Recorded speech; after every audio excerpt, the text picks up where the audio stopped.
issued a special marine warning for nearshore waters from Winthrop Harbor to Wilmette Harbor, open waters from Winthrop Harbor to Wilmette Harbor out to mid-lake until 3:30 p.m.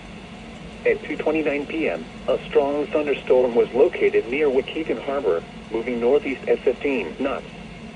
Hazard, wind gusts to 40 knots. Source, radar indicated.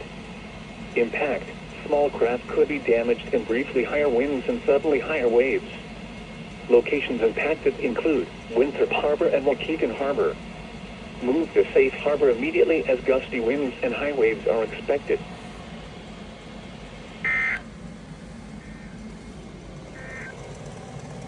Here is the forecast for the Chicago metro.